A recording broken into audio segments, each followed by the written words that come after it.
What up? What up, Hot Tub? What's happening? Can you hear me? Yeah, I can hear you. All right. Happy Father's What's Day, good man. with you, bro? Chilling, man. Happy Father's Day to you. Happy Father's Day, bro. Yeah, man. Happy Father's Day to all the dads out there and everybody who has a father too. So, happy Father's Day. We all have a father, but happy Father's Day, especially to those who have fathered a child or two Most or, definitely. or three or four. Or five in my case. Or five.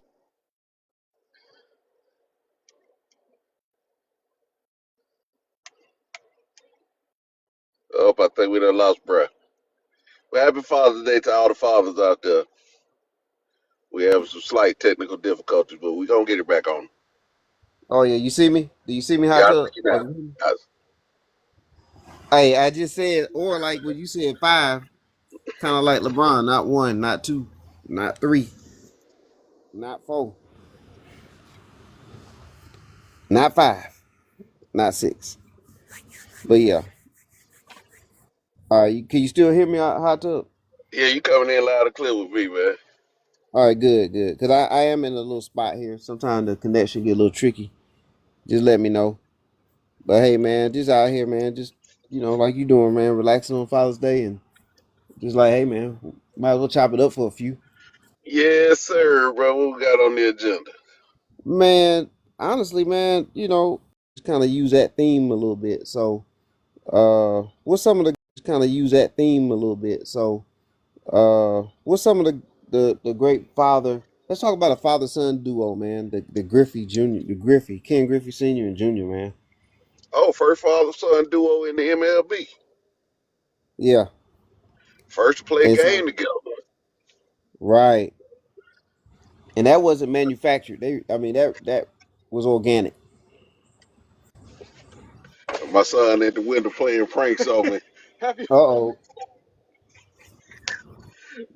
Come look it up. Well, you look how you have a pistol with me. I'd have shot you in the face. Get on out of here. Wait. I'm gonna let you choose the food today. What you want? Huh? I'm gonna let you choose the food today. What you want? We thinking like steak. Steak. I guess Longhorns. You sure? Yeah, ain't nothing else out this way. Then we go to the city. Y'all excuse me. My bad. No, we good. So it scared the shit out of me, bro. Oh, what you do? It popped up on you? Man, I'm in the car and all of a sudden I look to my right, look back to my left, and he got his face pressed up against the window. Oh, wow. Man, I told him about that. I said, man, I told pistols, man, y'all got to stop doing that. That trigger happy now. Oh man. Hey, Renika said Happy Father's Day. We appreciate Thank that. you, Renika. How you doing? I sure Yeah, appreciate it. yeah. Definitely appreciate that. Man, they done changed some things on here since the last time I was on. Oh, what was that? Oh, there you go. Never mind. I'm just slow. Yeah, I figured it out. hey man, you just don't know, man, what kind of icon you are, Hot Tub. It's been in your absence. Even Jerry said, hey man, on one of our topics, he was like, you know what, I'm about to go Hot Tub Tony on y'all. And I said, oh man, okay. I'm, So I'm starting. I'm starting to understand it, man. I had the gun event over the weekend last weekend, yeah. and I didn't think much of it. But apparently, I'm somebody over there in the gun world. So that And was a surprise for me. I had people I didn't know who the hell they were, and people were coming up to me. I tell Tony. So the that one and was only. hey man, that mean a lot to me. Trust and believe all those that listening, man. I appreciate it. Yes, sir. So I yeah, don't the know why one you and fuck only. with me, but I appreciate it. Hey man. People know a good thing, man.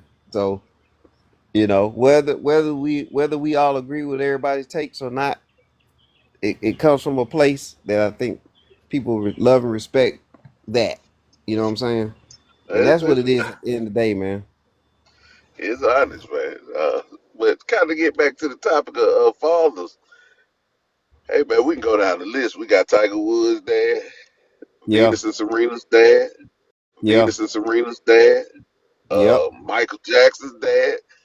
Joe Jackson get a lot of hell, but look what he accomplished. Every single one of his kids turned out successful. Five boys, three with three girls. Reby, Janet, who the other one? Latoya, Latoya. Yeah. At least on the top of that, if you want to talk about that branch of kids, unless there's some other kids you might have had elsewhere, but if you talking about in that music industry side of things, yeah, you got Latoya, Reby, Janet, then you got Michael Tito, and on and on. You know what I'm saying? he created 8 millionaires from Wow. nothing, and one big 7 millionaires and 1 billionaire. There you go. The impact of fathers don't get the credit we do. It's a thankless job, you know. Mothers always gonna get the shine. There's always gonna be presents and people big up at mothers, but you never see them big up fathers. But fathers do play an important role, especially in our community. And normally, when you have a black father present, to no matter what level of presence, his presence alone ensures the child's success. And that's not even something I'm pulling off out my ass. That's something that's been verified by the CDC. Wow. Black Okay, father, go huh? into that a little bit. Go into that right there for a minute. So the CDC did a report. It was probably a decade ago now, where they looked at what group of fathers were the most impactful in the lives of their children, and they said by every metric that they utilized to judge it, black fathers were more present in the household, even if they're not married to the mother. They were more likely to spend time with their children, to help their kids with their homework, to be involved in their sports and everything. So across the board, study after study after study. And that's not even the first study. That's actually a older study. There have been more studies done since then that verify that the fact that it's more and more black fathers present in the lives of their children, and more black fathers present in the households now. Um, we got a bad rap in the 80s and 90s, but those stereotypes have no longer held water because black marriage is up.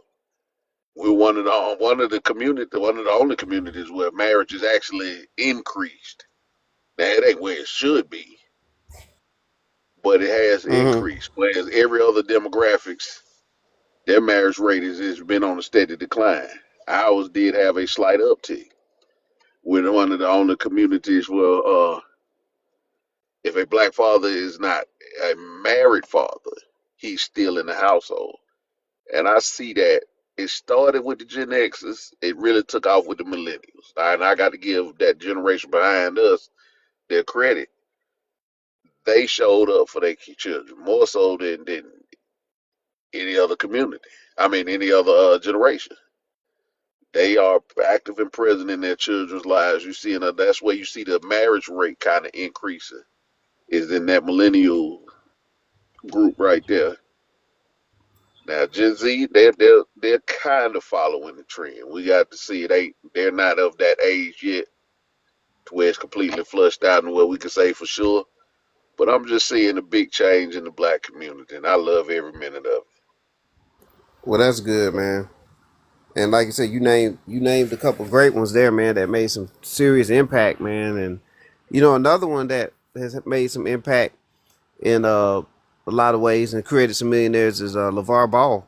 And I know LeVar, Oh yeah, you know, yes, sir.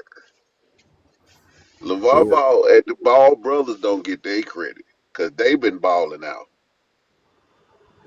they and really have.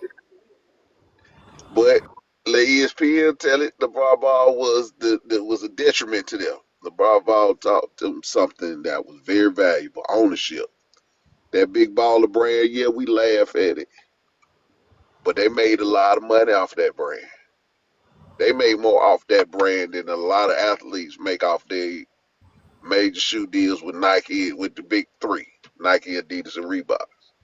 Right. That's a he pushed ownership. He pushed entrepreneurship to his kids, and they're reaping the benefits of it. To the point that Exactly. everything that they're doing is successful. Even was Lamelo with the rap career, Oh, yeah, Leangelo. Leangelo, Yeah. and that song made him $10 million. He made one song. Yep. And then you got the brothers that have a platform, where Hmm. it's their own personal platform, and then the NBA, where they're playing his music and advocating for it, which also helps out with the what helps out with making it matter, if you will. You know what I mean? So And go he ahead. did that song. He did that song without a major label push. Yes, Straight social media. So that when he say he made $10 million off that song, that's his money, that's right. minus what the IRS gonna take. Yeah, and like what Bad Genius has said too, like Annie is performed it on a big stage. He performed it at Yeah, a game, Detroit Lions game, I believe, and so like, and again, and people don't may not understand this about Leangelo. He actually is he's a fringe NBA player too. Like, if nothing else, he could have played in the G League for 10 years. yeah. You know what I'm saying? He could have came up and got bounced back and forth a little bit, because he's actually the best shooter out of the three ball boys. He was the best You think shooter. you think so? Yeah, Uh, he's the best shooter. Le, uh, Lonzo is the best defender, the best orchestrator, point guard, if you will, on the court. And Leangelo Jello was a dead eye shooter. But Leangelo had that, he's got that Antonio Gates build. You know what I'm saying?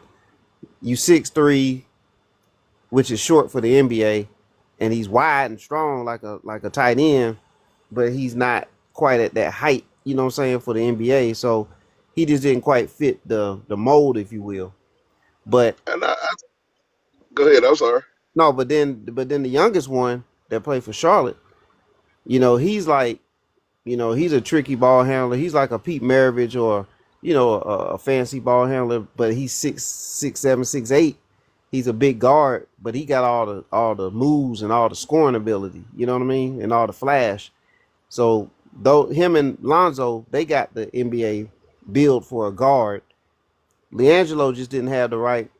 If he was 6'8", he would have been in the NBA. You know what I'm saying? But that's the only thing probably held him back. But at the end of the day, they LeVar had three professional basketball players right there, and now he's got three successful business kids too. So that's great, man. And, and that's the most important part of it, because Yep. your athleticism does fade over time. Your business acumen doesn't should never fade. Yeah, exactly. And let's also remember he created that league that really pushed the NBA to really upgrade their G League. When he created Oh yeah, yeah. The that basketball league. that was the precursor to the G League. That, like you say, made the NBA step up, Yeah, even though they did it at the expense of his of LeVar Ball's league. yeah, yep. Because LeVar had the games played at different cities, and then Hmm. he had throughout the summer, and then they were using NBA rules. They were using NBA, the 3-point line from the NBA. Oh, hold on, I got a call coming in. Hold on. All right, Let it run for a second. but Yeah, and yeah, so and so he set up that league where he was actually paying, top prospects to play in it, so that they can just play under NBA rules, like they used the NBA dimensions, they used the NBA 3-point line. They were just playing basically NBA style basketball, and you didn't have to necessarily go play for a college. and you didn't have to go overseas. You could just play in this league, get some money, and then go to the draft because you know the NBA they keep you out of the league like 1 year removed from your high school graduation class. So he Mhm. really had something in place, and then the league was like, "Oh, you know what? Well, we was like, oh, you know what? What we better do is up the salary of the G League at least to the you know what I'm saying, to the 5 star players that you know gonna that could go high school to pro. Let's go ahead and pay them a lot and try to shut this thing down." So you know, LeVar was really onto something. I would dare say, and you give me your opinions on that.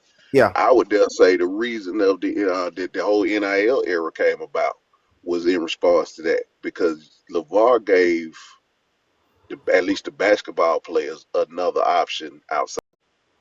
At least the basketball players another option outside of college where you don't get paid for those 4 years, where you will still get the same type of exposure.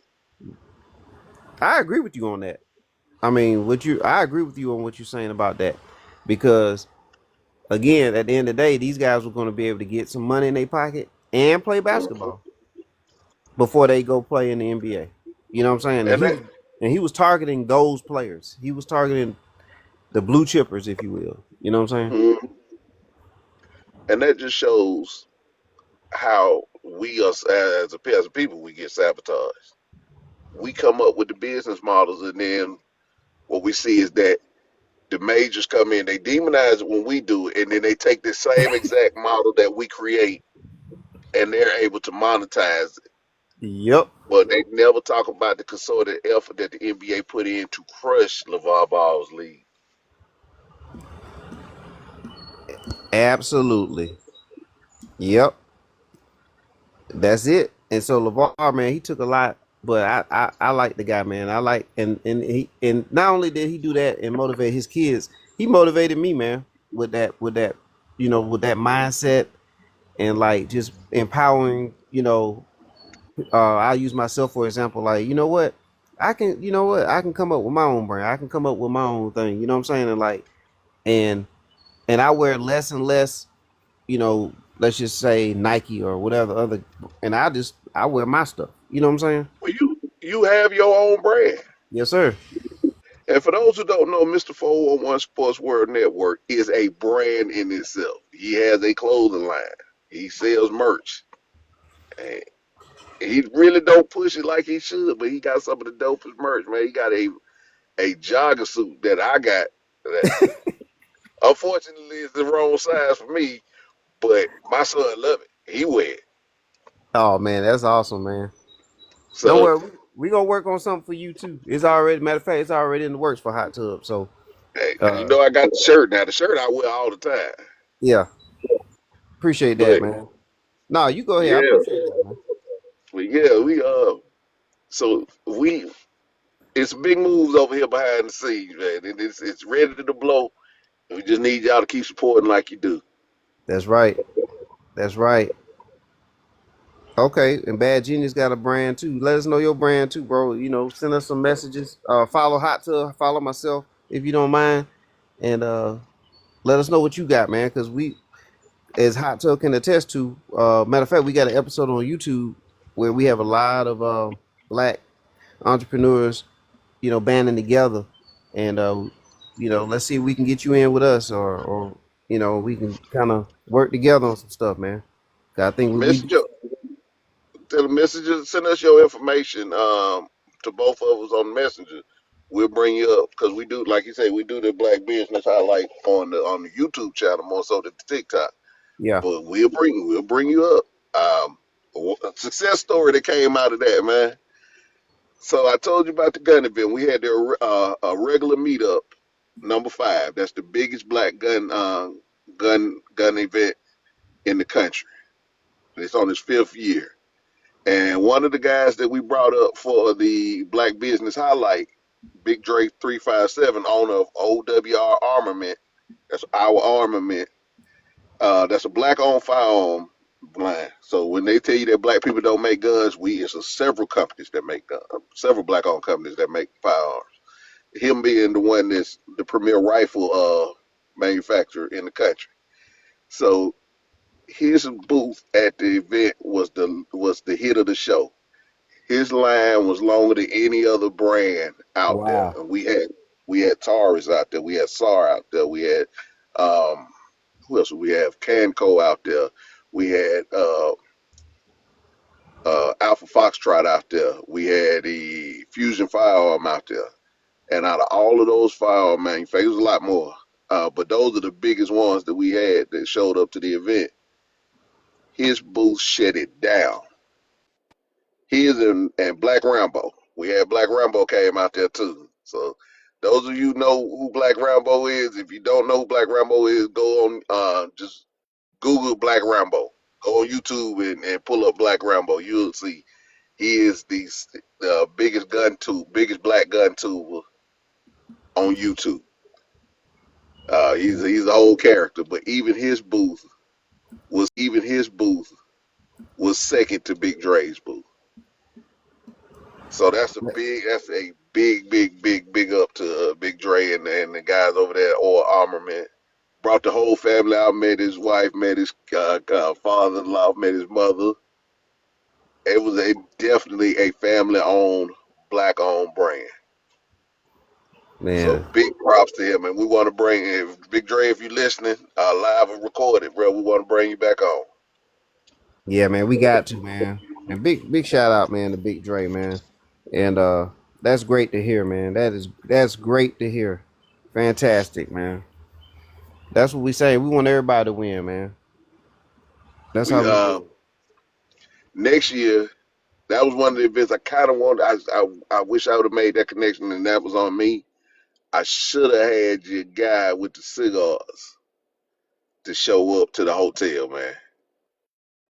I should have had him show up because he would have definitely sold out of the cigars during that event. And for anybody who doesn't know, it's a regular meetup. It's always done the first weekend of June. Every year we've been going for the last 5 years. It's hosted by a regular gun guy. You can see him on YouTube, a regular gun guy, and you can look him up on Instagram, a regular gun guy. And the meetup, you can see highlights of the event on a regular meetup on Instagram. That's the page for it. Biggest black gun event in the country. Wow. And there it is. So yeah, man, let's keep that rolling, Hot Tub. We got to get back to getting the group together. You know, we was gonna do once, monthly episodes, man. And you know what? I thought about it when I got there.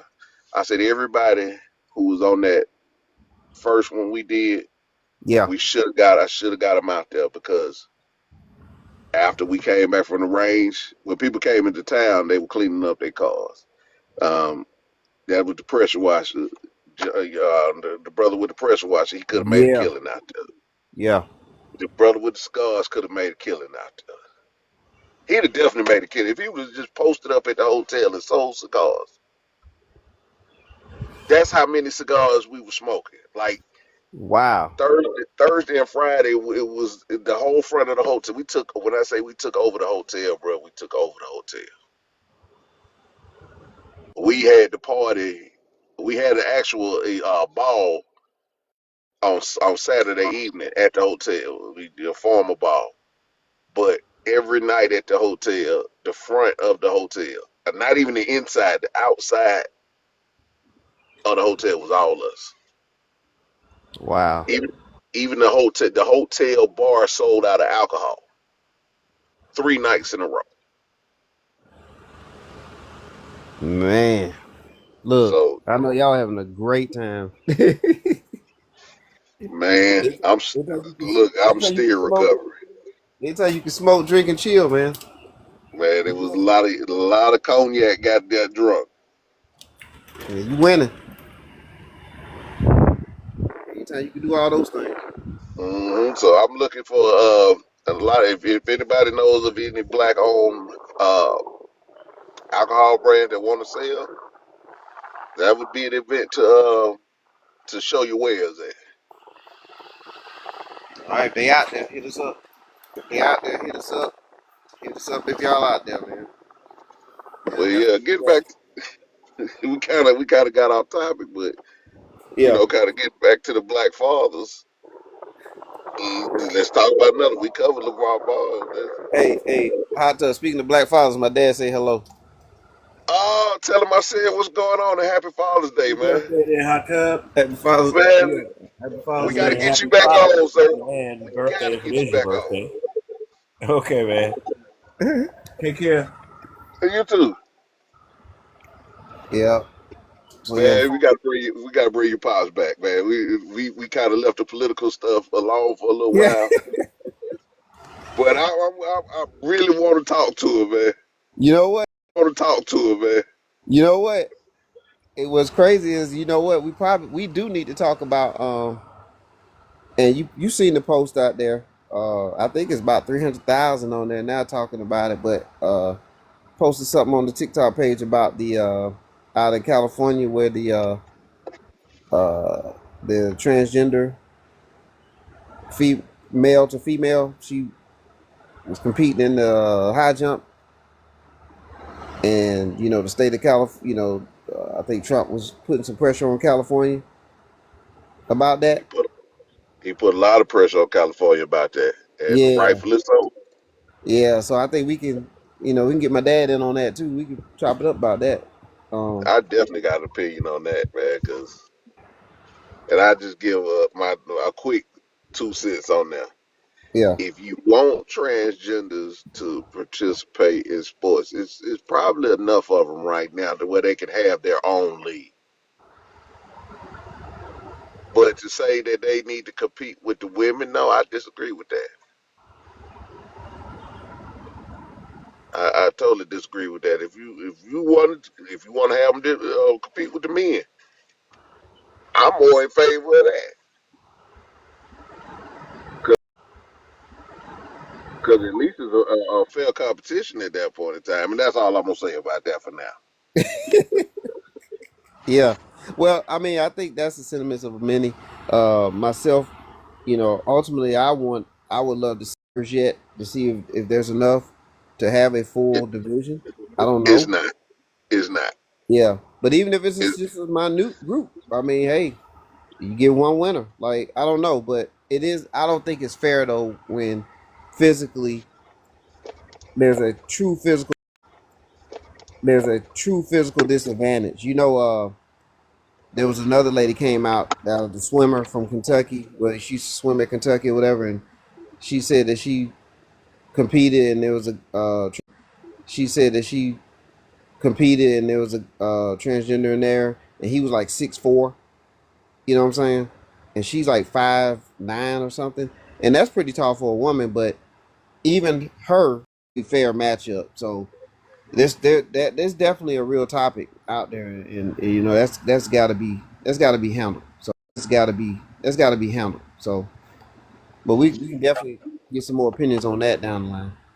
yeah, I'm gonna say this. You may not agree with Trump on a lot of things. I may not agree with him on a lot of things, Yeah, but may not agree with Trump on a lot of things. I may not agree with him on a lot of things, yeah, but he is putting an end to a lot of insanity and causing a lot. But yeah, I'm gonna reserve my opinion till we do the political show. yes, sir. I So ain't gonna, we I ain't gonna go into a lot though.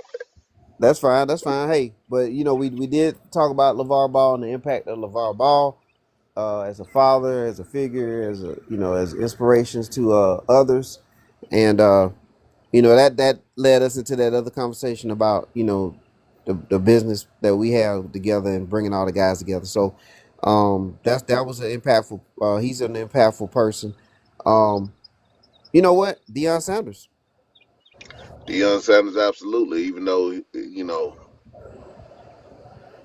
I'm gonna say this, Yeah, and you brought up Deion Sanders, and we all know the backstory with Deion Sanders, but Deion Sanders, you brought that up, and that brought something to me that I think we need to hit on. Why is it that every time a black father helps create a successful child, He is demonized in the media. Every father that we name, LeVar Ball, uh, Richard Williams, Deion Sanders, Joe Jackson, Ken Griffey Sr. They were demonized for that. It's a problem when we're involved in our children's lives and we create successful, confident, competent children. There's always a backlash from the dominant society when black men do this instead of celebrating.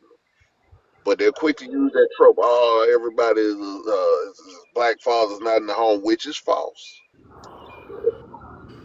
Black fathers this, black fathers that. But when we have success stories, and we have quite a few, I can go on and on.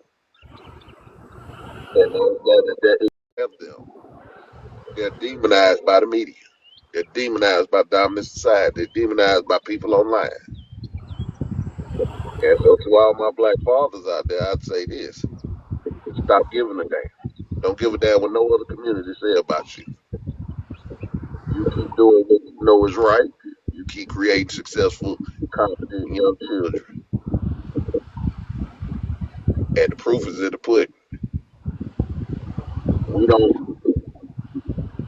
enable our children when we pass down, when we build wealth up and just pass it down to them without a plan. Well, you know what, Tub? I think when and some of the ones that we just mentioned, like with Dion, and with let's just say LeVar Ball, if you think about what they have in common, uh, at the core of it, it's kind of disturbing the status quo. You know what I mean? Because with LeVar, we talked about how he disturbed the status quo with the precursor to the NIL. You know what I'm saying? He found that loophole, especially with his own son. Because remember, the youngest one, Lamelo, he went and played overseas and did all that instead of going to play out of college for a year or for a semester.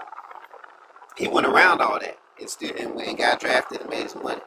You know what I'm saying? But when he came up with that lead, you know what I'm saying? And I think breaking the status quo is where it really, caused some havoc, if you will. Hey, Miss 411, we got some feedback in Oh, your audio. all right. What about now? You good now? It was like a lot of crackling. Okay. Well, yeah, the Yeah. breaking the status quo, I think, is the commonality between a lot of those. You know what I'm saying? Well, look at what Where, we go. Look, and I kind of jump in because you brought up something just now. You yeah, hit on something. What we're looking at is second generation athletes across the board in all sports coming out of the black community. Daddy was in the NBA or the NFL, son going to the NBA or NFL. And that has never, we've never seen that. Those sports leagues have been in place since in the case of the NFL almost 100 years. Baseball almost 100 over 100 years with baseball. yeah, Uh, Basketball coming up on what 80 years, 90 years. yeah. NBA was about in the 50s, so maybe the late 40s, somewhere Yeah, along. so So you're talking about 70, at least 70. Shit, it might be more than that now. They just had the 75th anniversary team a couple years ago, so yeah, you pushing 80 years. yeah, so and we've never had it where it was generational. You've had spots here and there up to between the inception and the 90s, but that 90s group, their kids are now the 90s early 2000s group. Their kids are now coming into the league. So we're seeing black people use the sports, one of the run arenas that we have in society to build generational wealth. We're seeing that come into play, and these parents and these kids are building their generational wealth off the sports. I'm gonna make, even if my son ain't as good as he should be, gonna work till he is as good. That's why I had no problem with what LeBron did. LeBron did exactly what a father's supposed to do. You put your son in a position to create wealth for himself. I don't have to agree with it. I don't Yeah. think I think he was ready, but you were in a position to do that. So as a father, you did exactly what a father's supposed to do. And I have no problem with that. Yep. But And again, we again talking about fathers and everything. LeBron James, right? Father. yes, You just talked yes. about how he use his leverage to get Bronny in the league at the NBA level. And then like he has another his other sons Bryce is doing well, and but and Zori the little girl, she's doing well in volleyball and life, and but just the overall arching thing with LeBron, uh like how we haven't seen or heard anything outside as far as a family man and things like that. Like he's shown a great example of that, at least from what we can see, you know what I'm saying, from the outside looking in. But it's been a positive light on LeBron, the family man, and that's a great image to have. Um, you know what I'm saying, for that, for the league and for just overall in general for our race. So, you know, I don't I ain't the biggest LeBron guy as far as on the court, but off the court, I have zero to say about him when it comes to that kind of stuff. So, give him his big props on that. And But, another one, oh, Steph Curry's father. yeah. Oh, I'm glad you mentioned that. Go ahead with him because that's one that really doesn't get talked about a lot, man. We should talk about that. And by the way, Jerry is in the backdrop. I guess I he. didn't even see Jerry here. Jerry, Yeah, come on in, man. I'm sorry. Go ahead. I think he's there. We had a I little wouldn't even. we had a little feedback with Jerry. I think he was trying to fix that, Oh, I but thought we'll that was see. you. No, that was Jerry, and then he muted. So, whenever you ready, man, just unmute, and then we'll see what happens. And it looks Yeah, like Antoine's trying to get in too. I think he's out. I think he caught wind of us being out here too. But you can go ahead, hot tub. Go ahead and start us off with Dale Curry, yeah. the great 3-point shooter, Dale Curry, NBA Derek legend. Curry, like you said, NBA legend. He had a fairly successful career, and he put two sons into the league. Yeah, that's right. Both his sons. Steph, of course, we know what Steph did. Steph eclipsed his dad 3 times over, 4 times over, Yeah. and even his brother, what's his, what's Seth. Steph, Steph Curry. Yeah. Steph Curry's had a low key but still a successful NBA career. Exactly. So we started to see we using the lanes that are open for us to build wealth. I have no issue with that. If all we're allowed to do in society and without impediment is entertain and play sports, then let's utilize that. Let's utilize that. Build up your family off of that. Start building up side companies based off that. They can't stop you. Yeah. There are less impediments to that. As we see with Rich Paul. LeBron put Rich Paul into place. Rich Paul now one of the most successful sports agencies in the business. He is. Can't take that away. He's got a lot of good clients, high level clients, and made a lot of money. Oh yeah, oh yeah. And, Let's see if and we keep that momentum going after LeBron retires. yeah, but what I But do I like think, about that is that it was jump started. Like LeBron used his seed money to jump start somebody else, or however that went.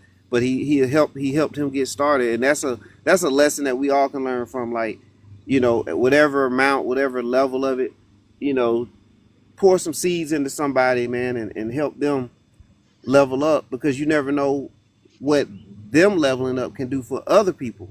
You know what I'm saying? Like who knows who's working for Rich Paul now that probably never would have been able to work in that type of field if he wasn't successful. But somebody had to help him become successful. So it's bigger than just one. You know what I'm saying? It's bigger than just you. You know what I'm saying? and we have to make those moves because as we see, nobody's gonna come help us. So we got to help ourselves whenever possible. We got to create opportunities for one another. Yeah, yeah, absolutely. Antoine, looks like he's in here. Uh, Antoine, what's happening? What's going on, fellas? Happy Father's Day. Happy Happy Father's Day, Father's man. Day. You probably hear a little bit of what we talking about. You know, we just kind of Father Day theme in the conversation. You know, we brought up Dale Curry, LeBron. We brought up Ken Griffey Sr. and Jr. We brought up LeVar Ball, Deion Sanders. You know, with Shador and so on, and Shiloh and so on. So, oh, by the way, and Deion also, you know, his son Deion Jr. Right, he benefits on the media side. You know what I'm saying? He played college football, I believe, at SMU for a minute. So, you know, like, you know, even on the media side, you know, he's made a career out of that now. So, you know, the influences are there.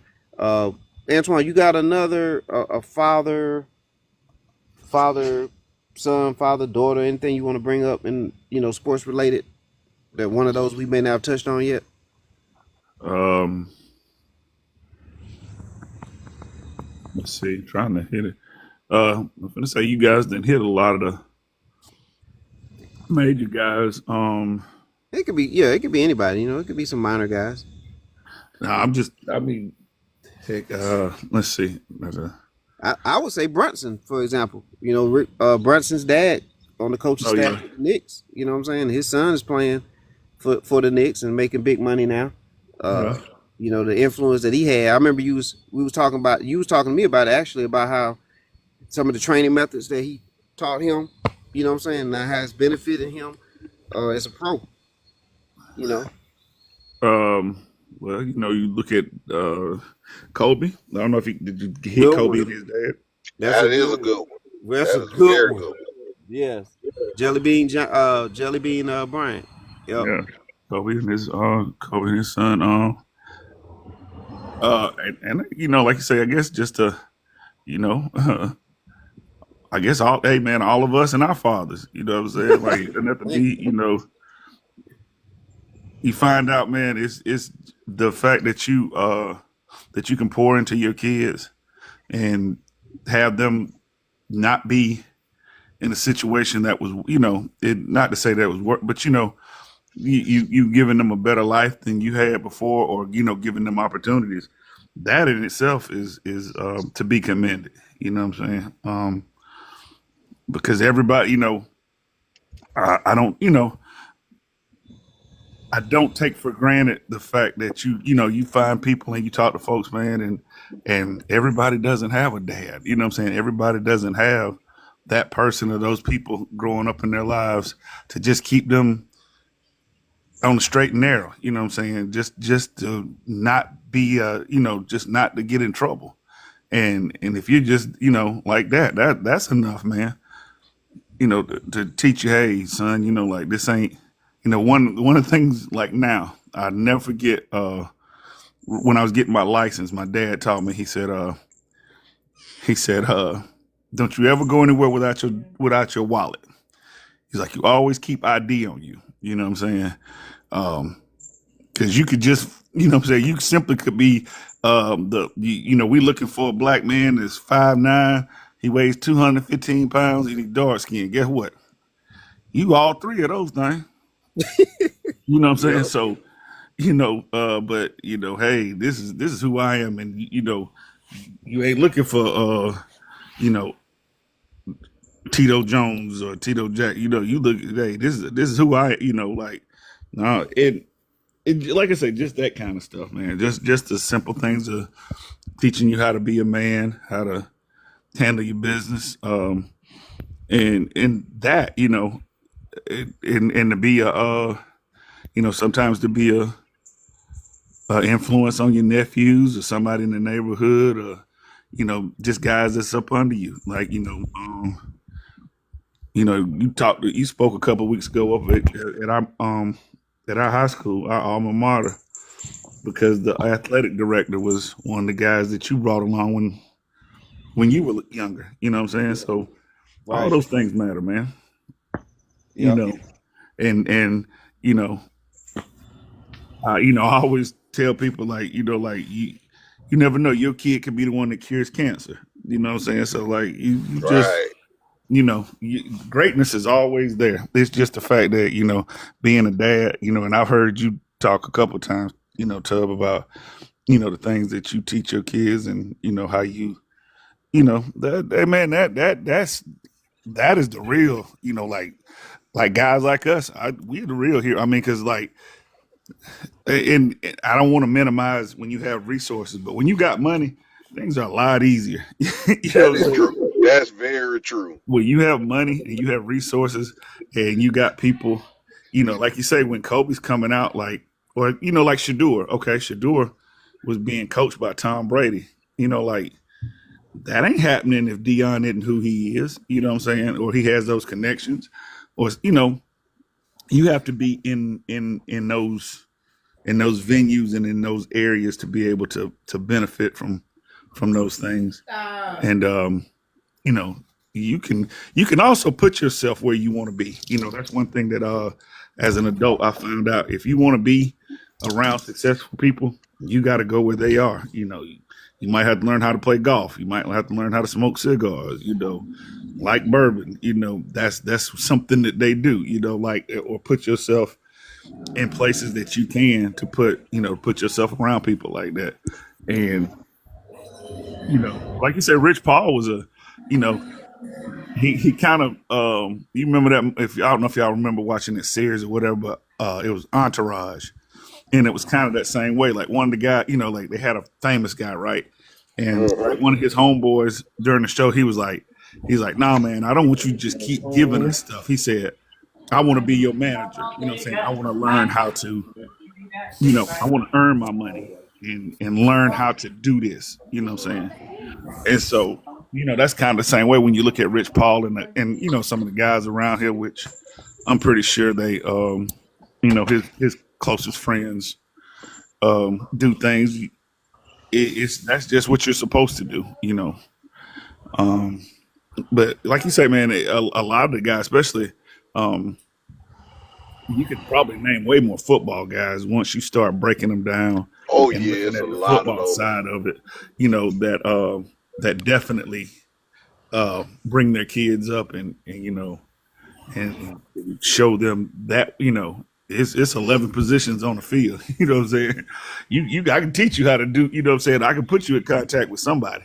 You can learn to be an We, end, a linebacker. I can get you around somebody somewhere. which one you brought up something, man, and you hit on something just then. Like we're coming out of the age where that inner city story, I came up hard and it was just for one for my mama, I wouldn't be successful. Those stories are getting few and far between now. And it's Yeah, the reason behind that. Because a lot of your athletes are not coming out of the inner cities and them struggle stories no more. They're coming out of suburbia. There's a reason behind that. It's always a reason behind that because those fathers are there. yeah. And you ask me, it's putting out. I may say I may get a league's hell for for this being a soft area in the NBA, but I use the NBA as an example. Yes, the area is soft, but the athleticism is still there. The athleticism is surpassed what it was in the golden era of the NBA. You ask me. Oh boy. Yeah, these kids are. I mean, like you look at them. You know what I'm saying? Like you just look at them. They're like you say. I mean, they're bigger kids. They just come out like they come out damn 6'1" now. You know what I'm saying? Yeah, like back in the day, 6'1" could get you into the NBA. Yeah. Now they If you bigger, faster, stronger, yeah, if you better 6'1", you shape, better. better condition, and they're not falling into the same traps for the most part. You have your few that are highlighted, but that's not the story of the leagues anymore. That get out there, go get in the league, make millions of dollars, and go broke. Those are not the main stories anymore. Most of the athletes now, I say within the last 10 years, they're finding ways to maintain and grow their wealth from their playing days once they step out. And you look at it too now, Tony. There's no more of this hiding the money. You know what I'm saying? Like when you're high school, when you're college athletics now, and it's just now starting now, but you know, it's now where hey, I can get paid. You know what I'm saying? Like I can come in and I can negotiate my worth when I go to the schools or wherever. And we're not going. HBCUs are not abstain from this. They offer you know they offer NIL deals just like everybody else does. You know what I'm Well, they saying? have to. So yeah, and the thing about that, like you say, that now once you start doing those things, it wasn't just like you always heard too, kind of, when it was the guy that was kind of the dope man, and he could he could provide a little bit more for guys like I think Jalen Rose. I remember him, and Chris Webber. Like some of those guys that were up and around those places where it was, hey, the dope man really helped keep you through school, and and in turn you help you help get him some money back. And so now you don't have to kind of go through that. Like you say, it's a lot more situations now where guys are staying there. And man, we could go back through the whole economic and what you call it set up when like when we were coming out of slavery and Jim Crow and all that stuff, and how like housing, hey, yeah, we'll house you, but guess what, it can't be no man that live in that house. So guess what, That, what's gonna happen, if I'm a woman and I got 3 kids, 4 kids, my husband can't stay here. He gotta go. You know what I'm but saying? So, that's one of the reasons why, and that's one thing I want to tackle on when we talk to when we do the political show, mhm. is that a lot of that with Trump doing away with putting a cap on social welfare programs and how that actually benefits us. Because number one, we've been labeled, we've been tagged with a stigma that we are the people that are on those social programs, And it's and we the poster child for them. When we only make up 20% of welfare, black people only make up 20% of welfare. yeah, The majority of people that are on welfare are white, a white, yes sir. and And I think theirs is like 53, and then the rest, the other remaining 20 to 30% is every other race. everybody else put together here. And So most we're of my we're what we're doing now is breaking a lot of stereotypes. I look at people like George Foreman. George Foreman boxed for all those years, and then he made more money off them grills than he ever did boxing. People think yeah, that those grills went away, that all that is done with. No, his kids still keep that going. That's a whole business. They got a whole line of George Foreman products. I think his son is took over as CEO. One of his sons took over as CEO a couple decades back when George started getting too old to manage it himself. They kept that generational wealth rolling. Uh, you got Muhammad Ali daughter Layla. She kept his legacy rolling. But if it wasn't for her father teaching her and investing back into her all those years, then where would she be? We necessary. Most of your hey man, that's one thing. go ahead. Uh, Guys, like, as much like you say, Magic Johnson made X amount of money playing basketball, but he didn't become a multimillionaire until it was his investments in the things outside of what he made playing basketball. Jordan was the same way. It was the stuff where you invest money and you put money, like you make your money work for you. And that's the thing that we also too have to. I think we're realizing that too. I think we're realizing that um, investing money in entrepreneurship and being you know hey, everybody doesn't have to be a businessman. I don't think everybody has to have a bunch of business sense, but like, hey, when Shaq goes in there and says, look, I'm investing to a place, I got like Five Guys, Papa John's, and Krispy Kreme donuts, and those kinds of things. Like that's how you flip your wealth, and then understanding just that concept. Like, hey, yeah, you can make money playing sports, but like you in order, or even like with us, you know what I'm saying, working every day. Uh, damn it, I'm sorry. I don't know if y'all hear me? Yeah, I hear you. Yeah, Okay. it's like you far away from the phone, but we hear you. Okay. Okay. Look, let me get off. Let me turn this thing off. I was trying to. There we go. I was trying to work my little headset, but just like I say, you look at everybody once they go to that next level, and you look back at some of those old guys, and TJ brought them to my forefront, like Dave Bing, and like you look at play for the play for Detroit, Vernon, I mean Microwave, Vinny Johnson, Oh, Vinny Johnson. Yeah, Vinny Vinny Johnson with Johnson, the and automobile parts. Yeah. all that. Like these guys got rich. Like he made. I think he only made like $5 or $6 million playing basketball, but he's worth 500 million now. You know what I'm saying? And that was taking that money and being smart with it. And I think, like you Hmm. said, I think a lot of times now with what what you were saying too, it's like everybody isn't coming out of just those the worst conditions in the world. You know what I'm saying? Like everybody, people are times are getting better. You know what I'm saying? People, things are getting better. Do things still happen? Of course. You know what I'm saying? Like it's always gonna be, that one guy that had to dig a little bit further out of the mud. But uh ultimately, um Yeah, it's that's a good. situation where like I said, where even like I say, even regular people, like everyday guys like us, where you can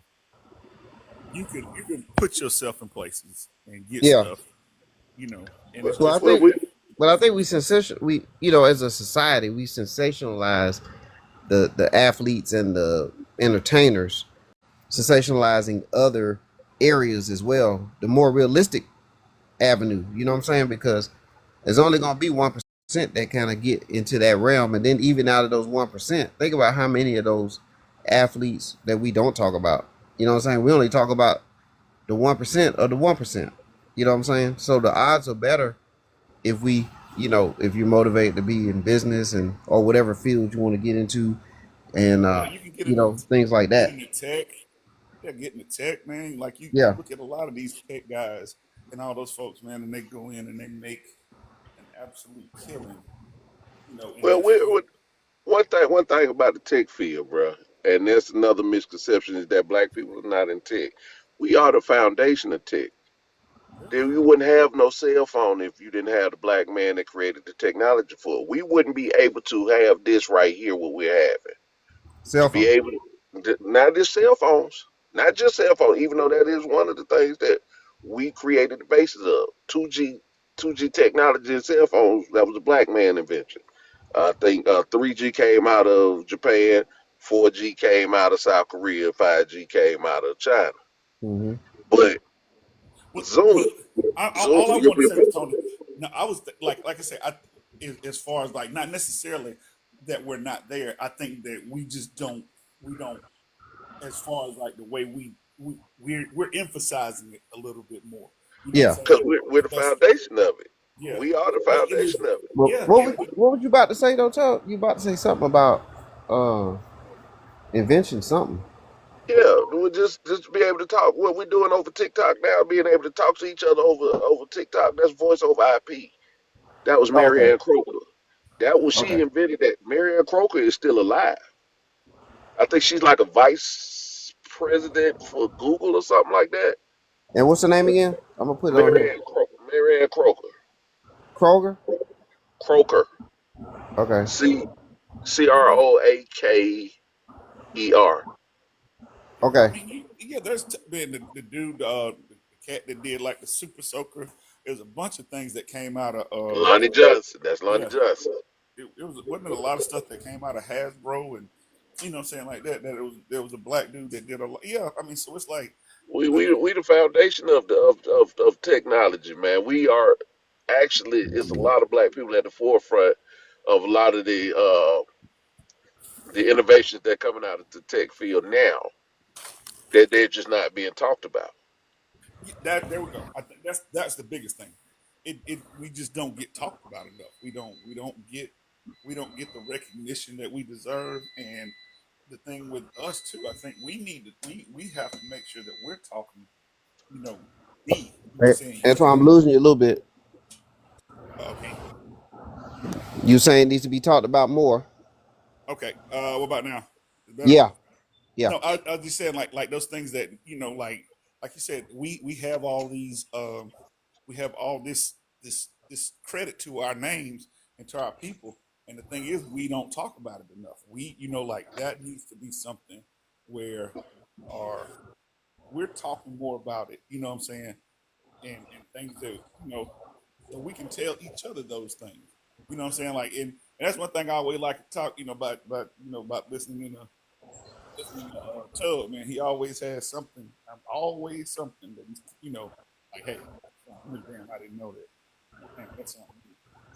Hey man, we got to highlight we are phenomenal people, and I don't mind patting my people on the back because everybody else big ups their people. I believe in big up in mine because no other group of people on the planet have come out of the conditions that we can. No other group came out of slavery, and within a less than 100-year time span had 50,000 patents and counting to their name. No other group of people have came out of a slavery condition and been the foundation and the basis of progress, not only for that nation that they was enslaved by, but their inventions span the world. And that's another thing too. Worldwide, we are the foundation of Yeah, progress in the world. yeah, and you know what? And that's another thing that people all they'll try to get you. They don't like if you don't know no better, they'll say, oh well, there was other yeah. The servitude that the African was in this country was unlike anybody else because in um, anybody else's servitude, you could buy your way out of it. You could earn your way out. You know what I'm saying? You could buy your way out of the slavery. When they were here, they were like, nope, mm-mm, we ain't buying. We own you forever, and that was And because that you only ain't have ended no shit.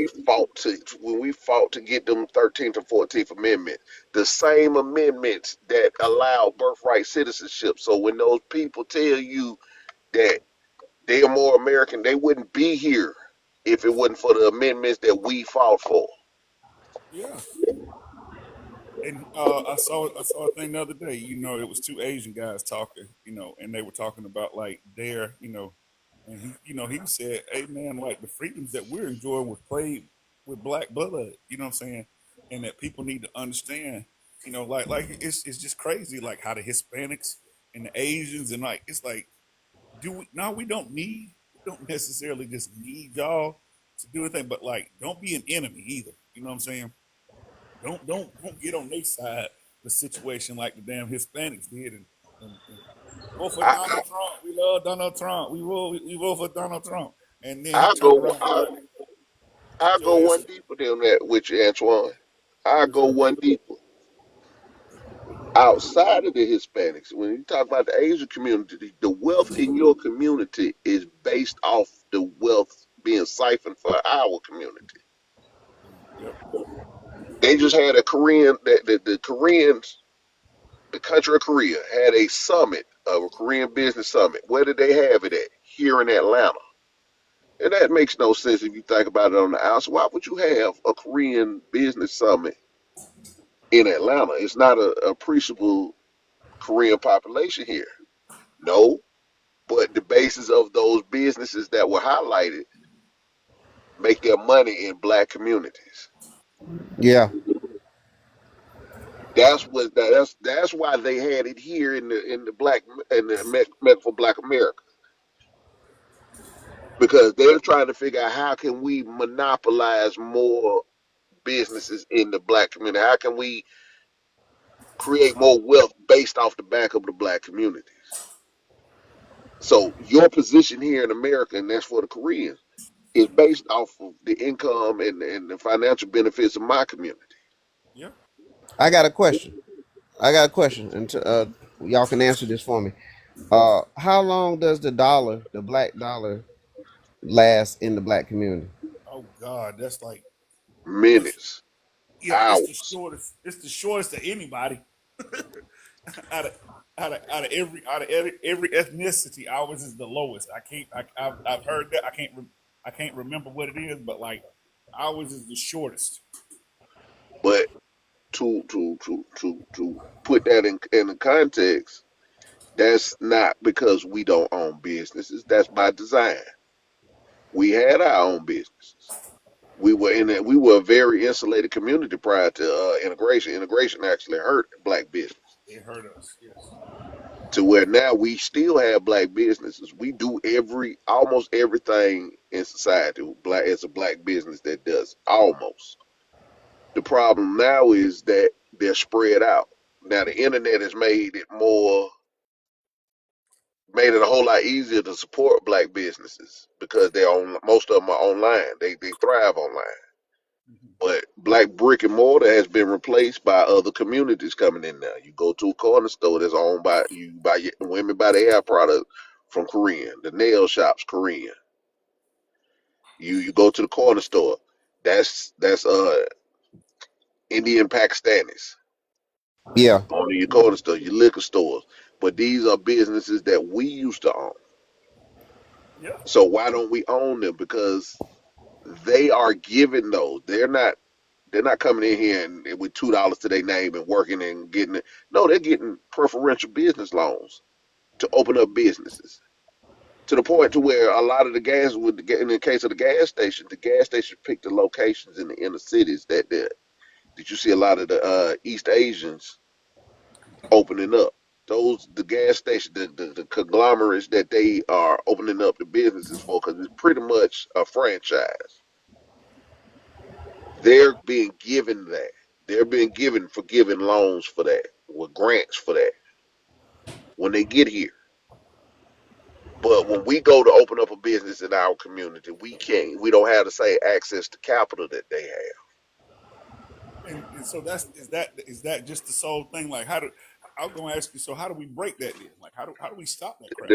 That is the only reason that black businesses are not thriving is our access to capital. If we had the same access to capital that every other community has, we would be just as I'd say we'd be more so thriving in those communities. But go try to get a business loan. Go and try to get a business loan as a black business. It's harder for you to get a business loan than it is every other community. It's the criteria is more stringent for us. There is no criteria for any immigrant group, and that includes the black ones. They have the same access because they're immigrant groups. You're coming here with it doesn't matter what you did in your homeland. You can have terrible credit where you come from. That doesn't follow you here. So you're coming in with a fresh line of credit, and you're getting extended business loans to create generational wealth for you. So you're coming into the game 5, 10 steps ahead of us. Yeah, they already got the playbook. Exactly. And to our credit, we are still the biggest economy outside of white America. So when they tell you, oh, we're doing so much better than you, you're not. Where are your billionaires here? Because when it comes to racial groups, when we break it down by racial groups, black America still produces more millionaires and more billionaires than any other racial group outside of white people. So you're really not as successful as you're making yourself out to be. You're not. And that's no knock to your community, but you were given a leg up and you still can't catch up with us. Yeah, and the answer to that question was 6 hours. So the black dollar stays in the black community 6 hours, circulates in there about 6 hours before it's gone. But that's incumbent upon us to keep the money in our community. Well, how you say how you do that? Hey man, go if what you shop for every day. You need paper towels. If you think like my old lady, she buying paper towels every other day. Well, you got a black owned paper towel company. They make paper towel, paper plates, paper plastic cups. They make plastic silverware. They make toilet tissue. Buy it from Freedom Paper. Freedom Paper is the name of the company. That's a black-owned company. They're online. Okay. You know, you just find start Just practicing it in your day to day. That's the you have to easiest way. you have to put some effort into it as well. Yes, you go. It's gonna put some. You gonna have to put some effort into it. And It it won't. used to be a time where it was. Well, I don't want to buy black because it's so expensive. It's they've actually a lot of these black owned businesses are selling at the same price point as any other store. Yeah, it's like you said, it's just the notoriety part of it. I don't, it's just not there. I know this week we're going out, headed out towards like Arizona, and like one of the places that we're going to is this black owned business. Like breakfast, one day or whatever. But like hey, that's the kind of stuff that, like what I'm saying. I guess that's the kind of stuff that you do have to do. You have to research, and then But like you said, then when it's time to do it, you got to put your money where your mouth is. yeah, just go out like toothpaste. They got several black owned companies that make toothpaste, toothbrushes, and just oral healthcare products. Got a lot of them. We're in every sector of society, man, and but it's on us. But we look at convenience. We put convenience over prioritizing our Yeah, people yeah, and our businesses, and that's what we got to get away from is that convenience portion of it. It's convenient for me to go around the corner to Dollar General and buy this stuff, and I have to wait 2 or 3 days to get it from this black-owned business online. Don't put yourself well. Go on ahead and get it from the dollar store, and then go ahead and buy from that black-owned business. So that next time you're still supporting black products, and you got a buffer, so you have the leverage to say I can wait 2 or 3 days yeah. to get this stuff. Utilize the white-owned businesses as just a get me through the next couple of days till my products come in bulk from this black-owned business. Treat your black-owned businesses like Costco. Buy it in bulk. Overbuy it with them. Now, Tub, how do we also get the hair shops, the nail shops, the getting your manicure, pedicure, haircuts? How do we get at the corner? You know how we used to walk to the corner store, ride your bike to the corner store, get some candy and something to drink. Like, where? How do we get all those places back? Okay, so while I was I go back to the meetup I just went to. One of the vendors for the meetup was a black-owned nail care, black salon. They do more than nail. They're like a total salon. Uh-huh. We have black nail techs. We have black hairdressers. We have black people that do those type of things. We have black-owned beauty shops. You gotta find them, and it's not hard to find them. Everybody got a phone. Everybody got a phone. Everybody got access to the internet. Google it. Black-owned nail shop near me. That's all you got to do, and then a bunch of them will come up because there's a bunch of them out there. But you know where the Asians are. You don't want to go. I got to go 10 minutes, 10, 15 minutes over here to this black owned shop. So what? Go. Stop using excuses. Just go. Take your ass over there. At least you know they ain't talking about you in a whole other language. Yeah. Right. And if you look at their health score, because every business like that has a health score. A lot of times they scores is trash. Like you should not be there. Like they're not clean shops. Not all, but a lot of. But you rather support them and than go 5, 10 minutes out your way, 15 minutes out your way to go to this one. That's a luxury to go to the nail shop. That's not a necessity. So you going the extra 15 minutes out your way ain't hurting you. It's a luxury item. You have disposable income. That's what you're finna spend. Go over there and spend that with them.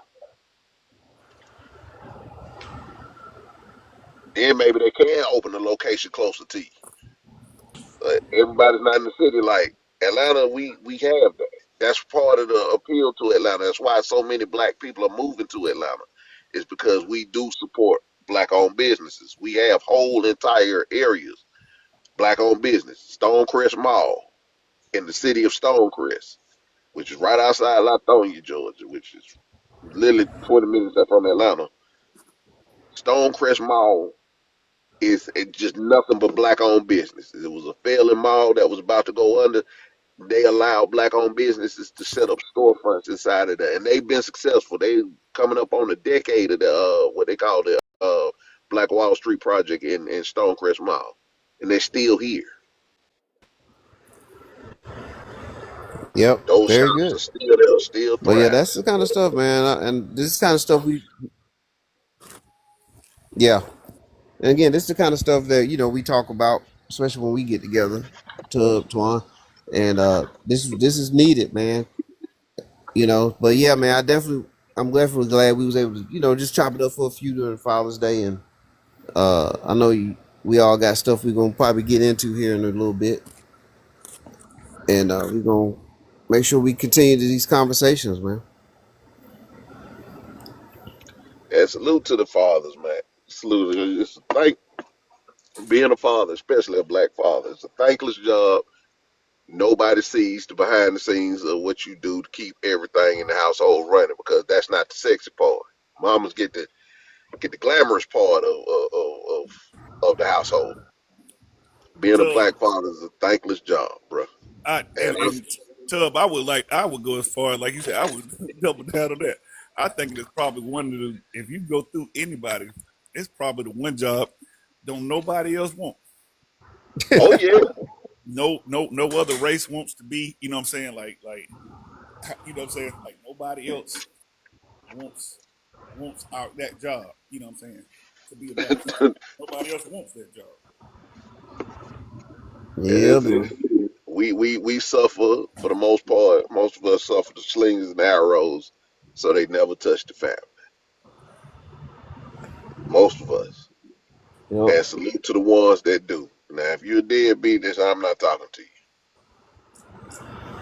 But if you're a father that actually is in your child's life, or if you're a father that even makes the attempt, man, whether you and your mama got something going on where she's not allowing it to happen, as long as you're trying, as long as you're trying to be that father, I salute you. that's it. Yep. All right. Well, gentlemen, we will get back together and we'll take it from there. All right. Oh, before we leave, did you do an episode about Doug Christie yet? Not yet. Not We yet. But we we gonna got have to to set it. go. Yeah, we got to get into that one. We got Hey, to get man, into that one. I'll tell you. Look, we might have to do that today.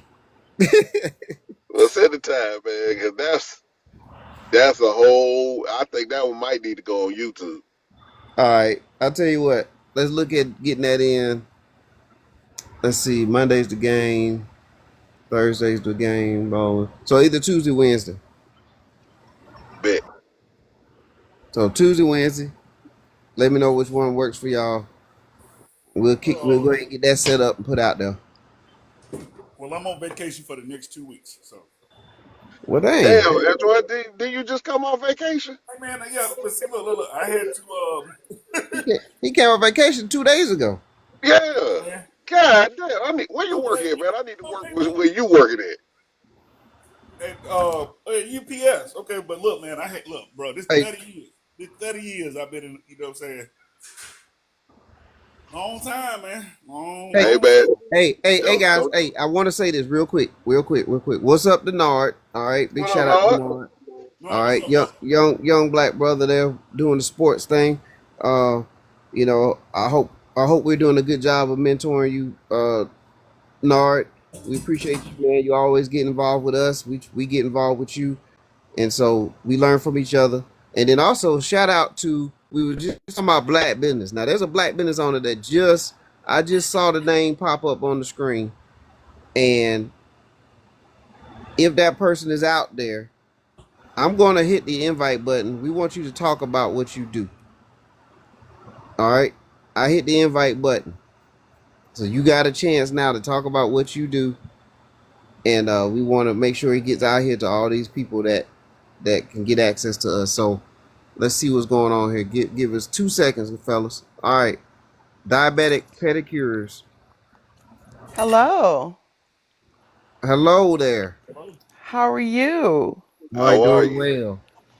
Look, this is Mr. 411 speaking. Then you have the one and only Hot Tub Tony, and you have Antoine out here. We're the guys that usually get together and chop it up.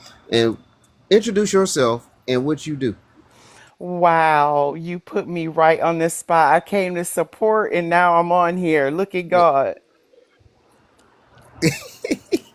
Well, my name is Goddess Knox and I own Diabetic Pedicures of Macon. So I specialize in male pedicures, people who have diabetes, and people who have cancer. All right. So let me ask you a question, cause Okay.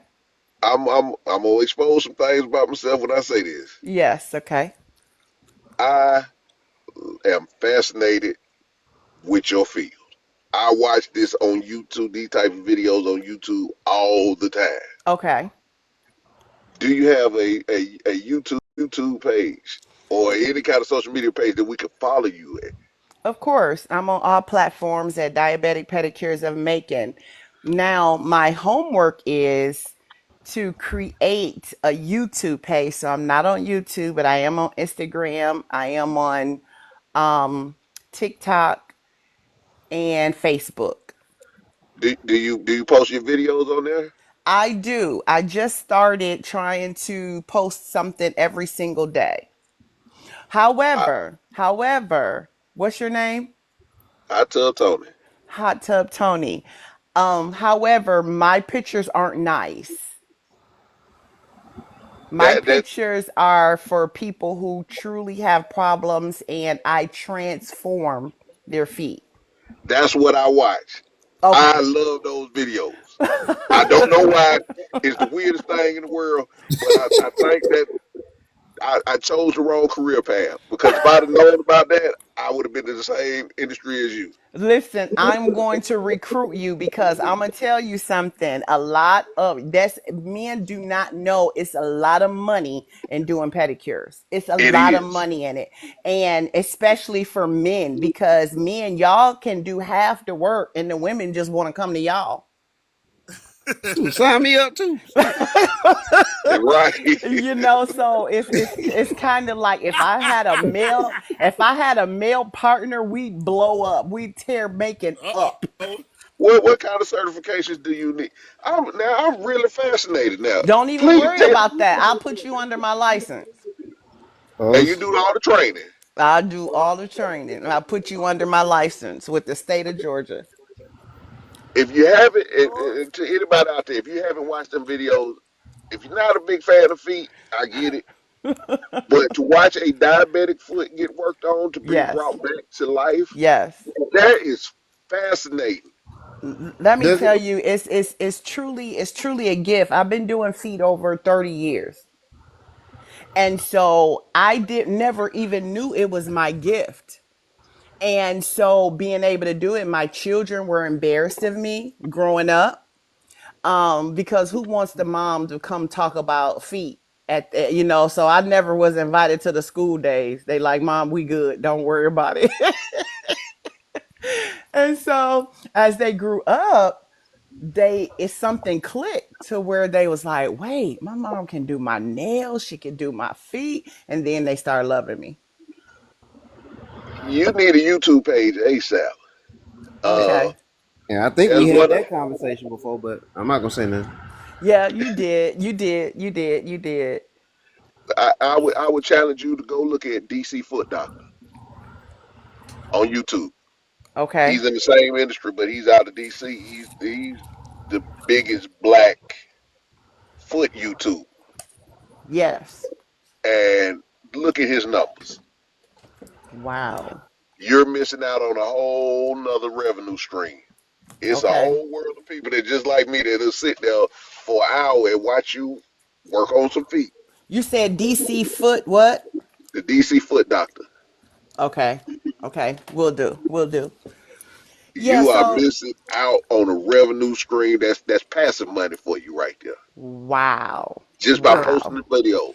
Wow. So do we need to add her to that list? You know, we talk about Yes, the monthly conversation. absolutely. We need to add her to the Black Business Forum. All right, gotcha. That'll be Absolutely. that's gonna I be sent want to you you today. Thank you because when so we do it, much. I want you to go into detail on how you got into it, what criteria you need, what kind of licenses you need. We Right. want. I specifically want to know as much as possible. Oh, I definitely. It's like when you look at I think my main thing for men, I kind of get explicit a little bit because I tell women, I just told a woman, I told a man yesterday, I did his feet and his feet were so horrible. I said, ain't should nobody be giving you nothing with your feet looking like this. I tell every woman, I said, baby, tell him to take off his socks first. Take off his socks, look at his feet. And when you look at his feet and that's good, continue on. You like what was it? Eddie Murphy and Boomerang.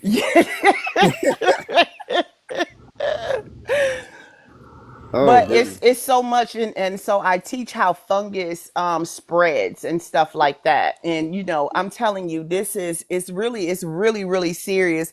A lot of people have a lot of issues just because, especially guys, because they got them boots on, they got their work stuff on, like all day, and they're dealing with issues. And I do private pedicures, so it helps my guys when they can just come to me privately. Nobody's in there but me and them. Oh man, I wish you were a little bit closer because I need some. right. I'm gonna tell you right now. Uh, But I need some. you can also book a consultation with me and I will talk to you and I will advise you from where you are. And any issues, anything you have, I'll send my medicine and everything to you. I created an antifungal cream that's called Foot Mama that will Okay. heal your skin of all of the fungus like immediately within 2 weeks. Wow. See. Yeah, we definitely need to get you on. Cause like I say, I just when I love those videos, and it's weird. I know it's weird. You ain't got to judge no day, man. Don't judge me. Hey But man, ain't nobody look. I'm gonna tell you now. I'm one of the pimple poppers. I that yeah, I do them too. yeah that just like for me, you know what I'm saying? Like I yeah, my brother was, he would always call me, the hey man, will you stop? Anytime I come around, if it's something to be, like a bump, I just I can't help it. I gotta But those are the type of industries that, like she said, especially the diabetic pedicures, because that is needed in our community. We do have a lot of diabetes, and if you don't know about diabetes, yeah. diabetes leads to a lot of foot problems. Yeah.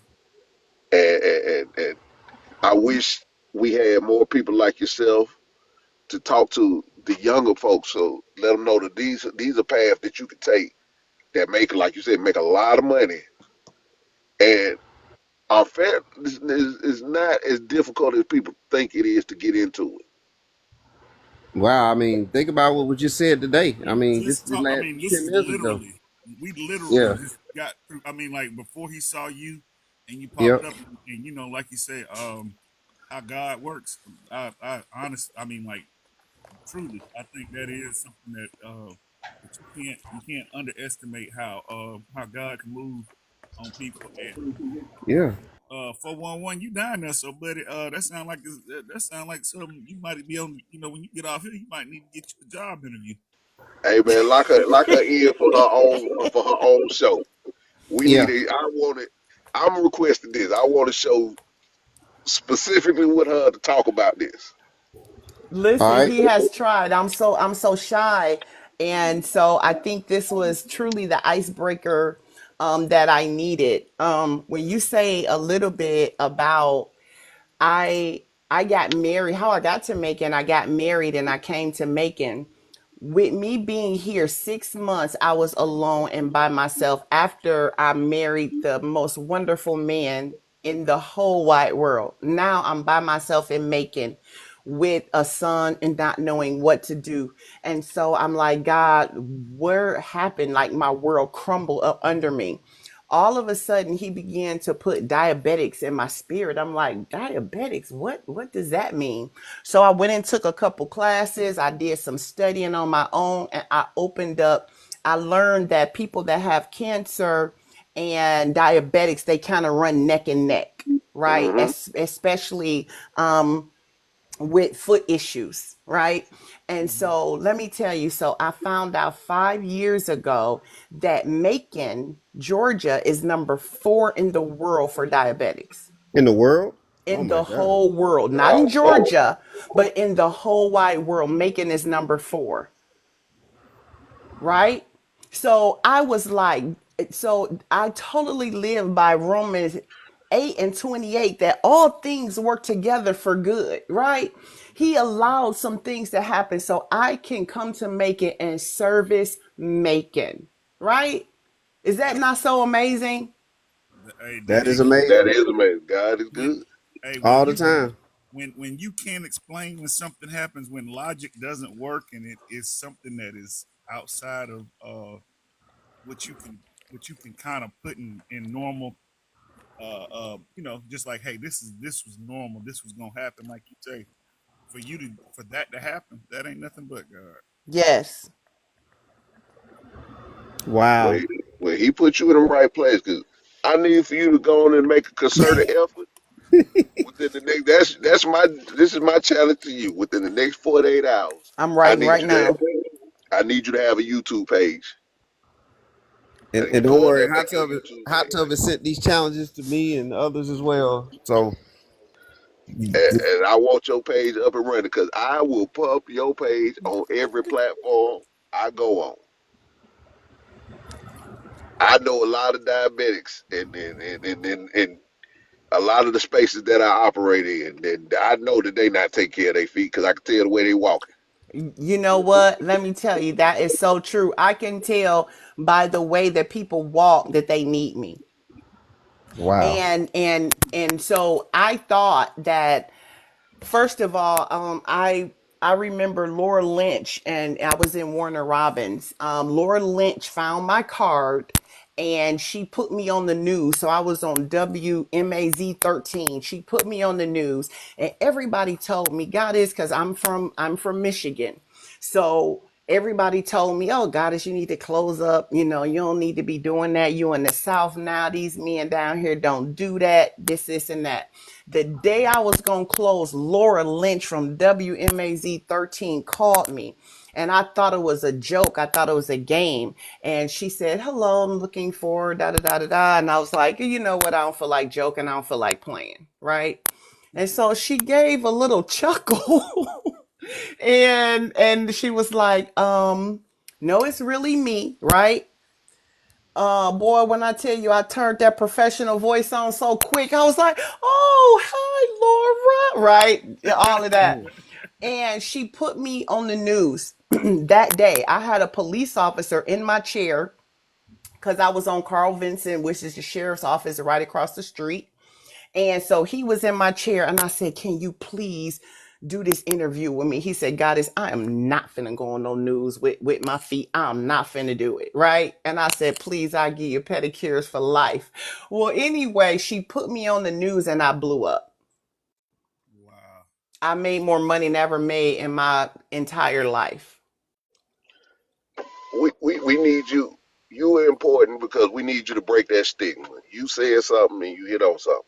Okay. There's a stigma with black men that well, men in general. I'm not gonna relegate it to just black men, but I'm Yeah. specifically talking for my community. Okay. Um, that only women get pedicure and take care of their feet. And I come from a military background. That was Come on. stressed to us Come on. that you take care of your feet. Even when I was First. stationed overseas in a war zone in Right. Iraq and Afghanistan, what they always had on base was people doing pedicures. Come on. And they don't talk about that now. When you ask any soldier that was stationed overseas, did they have a pedicure? Oh yeah, right next to the barber shop.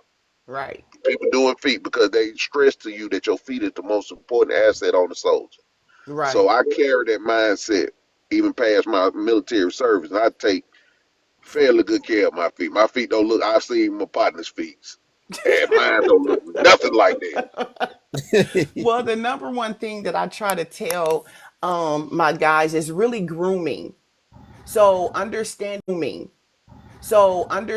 that you have to groom your feet as well as your face, your beard, hair, all of these different things because you only get two and you don't get no do-overs. And I try So to no, tell them that. And most of our black men are lacking in vitamin D because they're not out in the sun and they're working. So I really try to stress to them, take them socks off, take your shoes off, and get your feet some sunlight. What darkness can live in light? No darkness can live in light. So once you shine light on your feet, no darkness can live there. now that's one thing I struggle with. I do not let my feet touch the outside ground. Oh, so that you ever walked in a room and touched some you ever walked in a room and touched somebody and y'all kind of gave each other a spark? Yeah, Okay, so your body is so full of walking in the on the carpets and all this different stuff. Your body is just full of electric. And so once you stand on the ground, it's called grounding hot tub. I want you to look that up. So as you ground, and if you can't walk through the grass, if you just stand there and allow your body to decompress and all of that stuff just goes into the earth and it comes back up. We ain't gonna get into you hugging no trees or nothing like that. We just gonna start with baby steps. I'm scared of hookworms. Stand on I the saw a edge. video on hookworms and jiggers, and that just traumatized me from standing on. That, That don't even sound good. Hookworm, right? no man, So stand on the That edge of the grass. Just stand for a well, few minutes and just try it for 1 minute and see well how you your life changes. well you I'm gonna mentioned try as soon as we get off of here. well you Definitely. mentioned Well, you know like what? I've either and I'm an old country boy, so that was one of the things that people, like kind of really, funny that people don't like to like put their feet in the mud. They don't like to get, like the grass, like the dirt, like that kind of Mm-hmm. stuff. I mean, Mm-hmm. that is that's something my wife will sit up here and like, you why you walking out there barefoot, man? Because like you say, it really does. It kind of, I mean, other than what it says is grounding you, it really does. It's like it releases well pure it energy. looks like we're gonna have a lot of information that we can have on this YouTube episode. So Let me tell you what's so amazing. If you I thank God for you all and for talking to me because once I get questions I can talk. But otherwise I just kind of sit there. You know what I'm saying? So thank you all for the questions and even allowing me to be a part. Thank you so much. yeah, that was a great story. Great story. Antoine, and we know there's somebody close to you.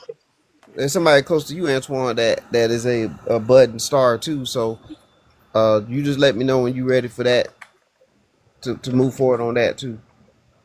Okay. And everybody follows. Say the name of your channel again, because I already followed you as soon as I heard what you did. Diabetic pedicures of Macon. Diabetic. Everybody follow diabetic pedicures of making. 48 hours, she gonna have Wow. that YouTube page up, and we gonna push you like we push every other black business that we deal with. Thank you so much. I appreciate it. And Thank you you for already have a coming link, on. and you have a link that should be in your phone now that you need to join ASAP as well. Yes, sir. There we go. Diabetic pedicures and making. Yeah, I got your own.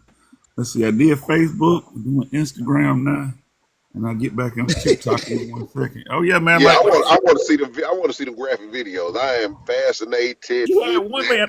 Hey, Tony, while you sitting there, I pulled out my tablet, man. She got one where she, you know, you can tell it's a dude too. She done broke you. She lathered She him get up. Looked like she what had she to get do? a. She looked She like she got a had to get. crane. She looked like she had to get a chainsaw tighten them ends up. She might have had to get a what you call them, like a sandblast or Yeah, or a the That, jackhammer. thing, yeah, the Yeah, damn thing, jackhammer. yeah, that you body the car with. But Hmm. hey, she tightened them on back up. There's a couple hey of them. man, I'm She's got some content. Yeah, like you say, man. What? Yeah, Whoa. Watch the Hey, video. hey, Watch she the got a videos. hey, she got a You Santa suit on here too. Oh, you wait a minute now.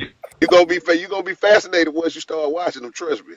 Hey man, hey, I'm just following the page, man. I mean, Yeah. shit. I ain't, Hey, ain't, and ain't then looking like the I biggest want one. y'all to follow Heavenly Spa Mobile as well.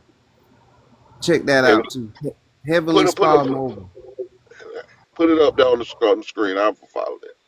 All right. Make sure we get that out there too. Ooh, buddy, yeah, that's some. Hey, and I'm, like that's why I say I wish it was some because I got some. I need some work. I need some work Where are you? in Columbus. But I mean, I'm not. It's not a. It's not like it's a 2 hour drive or anything. But I'm in Columbus. Okay. Man, So take your butt maybe up there and let you her work on your maybe feet. you and your wife come and have lunch and come get your pedicure or something. Yeah. You know what? I'm gonna look on here for real. Like I just told them, I'm on vacation for the next couple of weeks, but we going out. I might try to. What are your hours? I mean, do you have to just make an appointment? Yes. I'm on You have I'm to make an on appointment. I'm on Booksy, diabetic pedicures of Macon. Okay. But you DM me. Okay, I will do that. Yeah, because if I can get something over here in the next couple of days, I might just ride on down there, Yeah. get my DM dang me. feet taken care of for a Yeah, while. DM me and Okay. I'll slide you through. Favor ain't fair. See, Okay. you missed Yeah. out on the Hey, opportunity. If you'd have came on here a week ago, we could have pumped you up for a Father's Day. You could have came up with a Father's Day special. Take your man and your lives up there to get a pedicure. Yeah, I did. Father's I Day. did. I did pretty good with the Father's Day thing. A lot of people. What I did was, a lot of people got Father's Day. They paid for the pedicure, and then I sent them a Father's Day message through the text message and told them they had a pedicure. So it was really nice. I Oh, enjoyed that's that. dope. I That's dope. enjoyed that. So if you're looking for a Father's Day, last minute Father's Day present for you, for the men in your life, your fathers in your life, the husbands in your life, see diabetic pedicure. Let me say it right. Diabetic pedicures of making, correct? Yes, thank you so much. See diabetic pedicures of making, and resign and book you a session for the man in your life. hey, yeah, some of these pictures make me feel not so bad about my junk. Yeah, man. I'm bad. Hey I'm man. bad, but hey, I'm bad, but Lord have mercy. Yes, sir. Hey, but hey, you know what? But everything is a gift, man. Because just because that is a gift. Everybody can't. I don't. Like not to be funny, but like everybody can't do that. Everybody just can't. They don't have the. I don't want to say the stomach for but like you really have to have a gift and a calling to be able to do stuff like that. I think and then you're doing some work. She Yes. doing the Lord's work. Y'all start watching the videos. I guarantee you gonna look up in an hour, 2 hours gonna pass. You still looking at the videos. Now, y'all finna really start me getting with the contents because I really needed this. This amazing. Yeah. It's a whole community. You gonna have 1 million followers within a year. Thank you, Lord. Thank you, Yeah. Lord. Oh yeah. Very good. Hey, we Nard, you want to give us that quick sports update before we go? He been holding on. Yeah, nah, sometimes it'll be better than Yeah. Nard, you got to unmute too. But he there's an NBA trade that he was gonna share with us. Yes, sir. There he is. Go ahead, What's Nard. up? What What's up, up? dog? What up, Nard? What Share that up? NBA trade with us, brother. All right, we got our first NBA trade of the offseason. The Memphis Grizzlies are trading Desmond Bain to the Orlando Magic for Kentavious Caldwell Pope, Cole Anthony, and 4 unprotected first-round picks. God damn. for Yep. Desmond Bain. Yep. Yeah, Right. that's crazy. They gave up the house for that one. What? Yeah. Oh God! Hey, goddess. Yes. Hey, okay. I see your stuff too. Is that the way to order? Your The cream? yeah, the stuff for your foot. Yes, when you go on my website, you can just order as many as you want, and it's a note section, and you can just text me text it in that note section where you want me to send it, Okay. and I'll send So it that, straight to you. and Okay. and just one question. I don't want to get too deep into it because we want to have we want to reveal most of the stuff on the show. Okay, But does that cream go above your nail or underneath your nail? both. Okay. And you It's can get the into more details of how and why on the when we do the Yeah, Yeah, yeah. next. We it don't want goes both because what you're going to find out, a lot of what a lot of men, this is what happens. The same thing that lies on their feet is in the growing area, which is to. Okay. job itch. So Yeah. it's the same thing. So what happens is that when they rub it on their feet, they got to kind of rub it in between on the job itch because the ladies are getting it too from the feet. So usually the women have to do it too as well. That gray matter that lies in between there. So I give it to a lot of women as well because they guys got this stuff on their feet and it just spreads and spreads and spreads. So Oh, I like to hit it to because people don't really realize it's athlete's feet, but it actually turns into a living organism. It's actually there. And I said, I really want enough money to where I can actually put it on the screen to where they can actually see what's living on their feet. And this is what's going to motivate, because a lot of times guys need to see it to believe it. yeah. And Yeah. then they going to get at it. But as long as they can put a sock on it and cover it up, they ain't studying it. Well, I'm gonna put this in a language that they can understand. Stop rubbing in between your toes and scratching your balls. That's what she's telling you. Now I know how you do it. I got teenagers. I got teenage sons. So I already know what the business is. Listen, You know, I just did this boy. He was 12 years old. I just did his feet. They were so bad. It looked like worms were coming out of his big toes. Well, And his father was so embarrassed, and the mama wouldn't even come. But the father was embarrassed, and I said, I am so grateful to you for bringing him, mm, right? Because he said, Goddess, I done took him to the podiatrist, I done took him everywhere, can't nobody help him. I'm like, bring him to me, I got you. good. So cause we you're get to, right. And so it's necessarily scratching the feet, but it's also putting on the underwear because you know how your feet mhm, slide with the underwear, yep. and then Yeah. you pull the underwear up into spots, right? Yeah. Oh, So it happens that way. wow. Okay, Right. that's See, deep. y'all learning something. You know what, Miss 401, I think instead of just doing that as a black business highlight, we should do her as a men's health highlight Yeah, and let's just do it. have a men's health forum because you hitting on a lot of topics that men don't talk about. Right, because the name of my business when she put me on the news was At His Feet. So I only did men, right? So I was able to talk to my guys about what was happening and what was going on with them, because it has spread in a lot of places, and just to groom their feet, and it's not girly to groom your feet. And I don't talk against my Asian brothers and sisters because when I was in a bad place in my life, they fed me. They took care of me. They still my sisters to this day. What I do say is sometimes with us, our people, black owned businesses, we let me see how to say it. You I'm can just trying to say it. find the right. Just tell Okay, it. Just tell it. Tell it. we're Tell it. our sanitation is on point. Okay. Yeah.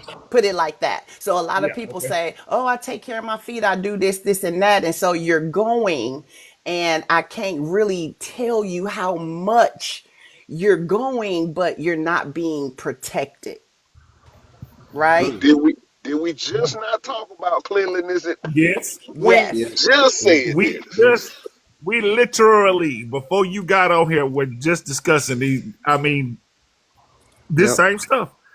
Yeah, this how God worked, man. What this was supposed to be. This was how this was supposed to be. Yeah. We just said the same. I said it a little different, a Yep. little more coarse, but that's But confirmation that I ain't lying about that. I ain't lying when I told y'all that. That's a professional telling you that. And sanitation is Yeah. a must. Sanitation is a must in our industry. It's definitely a must because you can go and you can take care of your feet. This is what I tell my children because my children are military. Like my son right now, he's in Japan. And I really want him to take care of his feet. So I always tell him, you know, those little bleach tablets that you put in the back of your the Lysol little bleach tablets. Uh huh. Y'all know what I'm talking about? Yeah, no. I I do. tell him to crush that thing up with a little something, crush it up and put it in a bag. And you take a little piece of it when you getting a pedicure and you put it in that water. Oh. Whenever you go get a pedicure, cause I can't do my children's feet. They be waiting. They be like, "Mom, I can't wait till I get home." I'm like, "Baby, you can't wait till you get home." But that little bitty tablet, not a big old aspirin. I would say Uh, like a half of an aspirin or okay. not even that. That will sanitize their tools. That will sanitize that tools and they'll sanitize that jet. Because a lot of times people see that bag and they like, oh, okay, we got a bag. No, that bag ain't doing nothing. It's the jet that's not clean. Oh man. I got Okay. you. Yeah, you Tuesday or Wednesday? Which day you gonna you ready to be on? Y'all, what's his name? Hot Tub. Yeah. Look like he my Met your, manager. All So I'm right. at your leisure right now. You tell me what work for you. Hot Tub, my manager. Okay. Well, we So good. tell me Tuesday or Wednesday. Hot Tub. Let's not stall this out because I want to make this happen. I'm fascinated. You have piqued my All interest. Let's do this Tuesday. Tuesday, got it. right. Tuesday it is. All right. At what time? What's a good time for you? I'm a business owner, so I make my times happen for me. Ooh. So Okay. let's can you do it at 8 o'clock? Yes, sir. That work for A.M. you, or Mr. P.M. Lovejoy? PM. PM. P.M.